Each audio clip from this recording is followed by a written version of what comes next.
Thomas Fusain, vous êtes donc le directeur de Citeo au Grand Est, j'ai bien compris. Tout à fait. Oui. Alors, rappelons ce qu'est Citeo en fait. Alors Citeo, c'est une entreprise à mission dont l'objectif est de réduire l'impact environnemental des emballages et des papiers. Et donc pour ça, on est en lien avec les entreprises pour les accompagner, pour réduire leurs emballages. Et puis elle verse une contribution financière chaque année en fonction du poids, de la taille des emballages. Et avec cette contribution financière, on développe avec les collectivités locales des solutions pour améliorer le tri et le recyclage. Alors on en est où dans cette amélioration? D'ailleurs, ça s'est créé quand? Alors Citeo a 30 ans et on a installé le tri dans le domicile des Français petit à petit depuis 30 ans. Et aujourd'hui, on atteint un taux de recyclage en moyenne en France de 75%. 75% des emballages et des papiers qu'on consomme sont effectivement recyclés.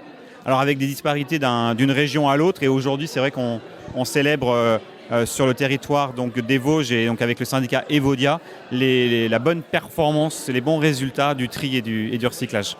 Une évolution considérable en ces 30 ans. Oui, ça a énormément. On est parti vraiment de rien. Il y a 30 ans, on recyclait un petit peu le verre. Il n'y avait pas toutes ces filières de recyclage. Et en 30 ans, on a mis en place le tri chez l'habitant, des bacs jaunes partout, des centres de tri dans les territoires, le développement de nouvelles filières de recyclage. Et donc aujourd'hui, on a effectivement un geste de tri qui est pratiqué par 90% des Français, même si on a encore des marges de manœuvre. Alors ce sont quoi les marges de manœuvre? Qu'est-ce qu'il faut faire encore? Là aujourd'hui où le bas blesse, c'est sur le plastique. On recycle que un quart en fait des emballages plastiques. La moitié des bouteilles par exemple plastiques sont recyclées, alors qu'aujourd'hui ça paraît c'est un geste évident et on recycle parfaitement les bouteilles plastiques. Donc on a un effort à faire sur le geste de tri, de mettre les emballages dans le bon bac. Et donc le rappel qu'on peut faire aujourd'hui, c'est que tous les emballages et les papiers, tous les emballages plastiques notamment, vont dans le bac de tri. Le plastique, c'est le gros problème?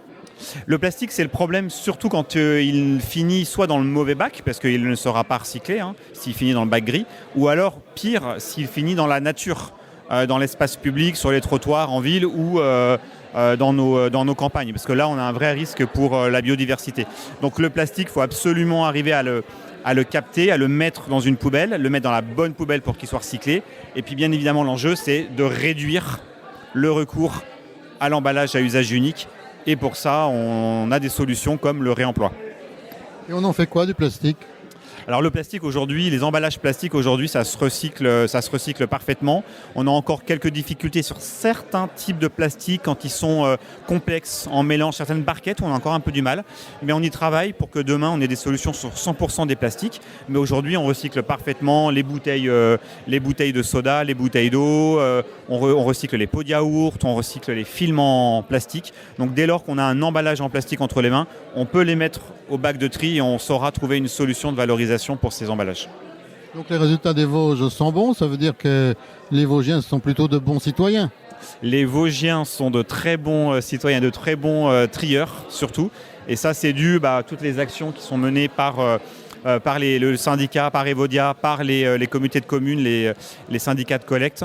Donc c'est quoi? C'est des moyens pour trier à domicile ou à proximité de son domicile, qu'on ait des points de collecte ou des bacs qui ne débordent pas, qui soient au bon endroit, de la communication suffisante pour expliquer aux usagers, aux habitants, ce que va devenir leur emballage. C'est ce qui est fait aujourd'hui sur les Vosges et c'est ce qui explique effectivement les bons résultats.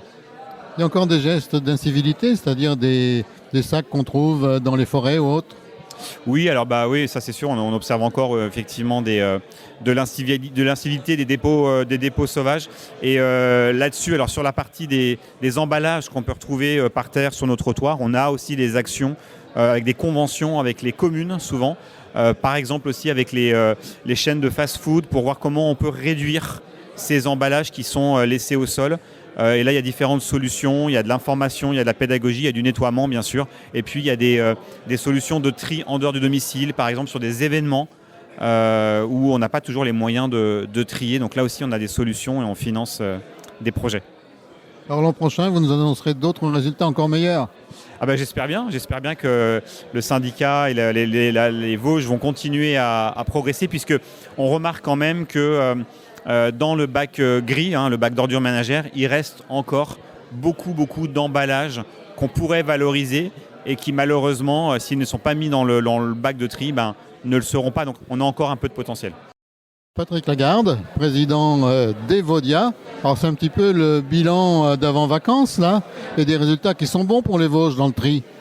Effectivement, c'est un bon bilan qu'on partage bien sûr collectivement, mais nos performances d'un très bon niveau ont été relevées par Citeo, qui nous a demandé d'organiser une petite manifestation en disant quand les choses vont mal, on le dit souvent, quand elles vont bien, il faut aussi savoir le dire. Le département des Vosges, Evodia, donc, est le champion du Grand Est déjà. Effectivement, le département des Vosges est champion du Grand Est. Nos performances sont bien meilleures que celles du Grand Est. Et le département des Vosges a des performances qui déjà approchent dans quasiment tous les domaines celles que l'Europe nous oblige pour 2030. C'est dire le chemin parcouru, c'est dire que nous ne sommes pas restés inactifs. Mais il y a encore toujours à faire. Mais on peut être fier de ce résultat qui, encore une fois, je le redis, est un résultat collectif. C'est l'ensemble des collectivités adhérentes qui ont pris les mesures qu'il fallait bien, etc. C'est vraiment quelque chose de collectif, mais qui nous permet à être fiers du résultat que nous avons ainsi obtenu. Tu peux nous donner les principaux chiffres d'ailleurs ?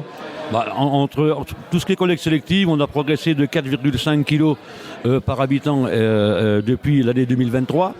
Entre parenthèses, 4,5 kg, c'est 2 millions d'euros d'aide en plus.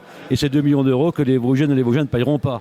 Ce qui nous place quand même dans les bonnes performances. 81 kg pour le Grand Est. Nous, on est 90 et on va passer 95. Donc on est au niveau national parmi les meilleurs.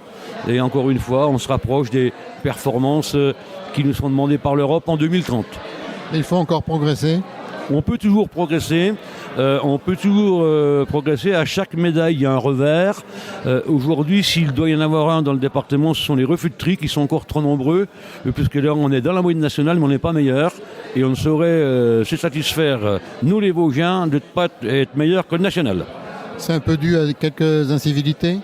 Dû à des incivilités, mais essentiellement on retrouve beaucoup de batteries et puis surtout tout ce qu'on a comme problème aujourd'hui avec ce qu'on appelle des gaz hilarants, protoxyde d'azote, qu'on retrouve et qui sont d'une part dangereux pour la santé, mais surtout qui présentent un danger d'incendie dans nos centres de tri et dans nos unités de valorisation énergétique qui sont considérables. Il faut qu'on travaille là-dessus. Et à ce niveau, il y a plutôt une progression dans le sens inverse ou ça évolue quand même dans le bon sens ? Ça évolue pas forcément dans le bon sens, mais c'est un sujet qui nous préoccupe et sur lequel on va devoir s'atteler. C'est un sujet qui progresse et qui est en plus de ça très dangereux. Eh bien, attelons-nous, Patrick, et à très bientôt. On le fera volontiers. Merci.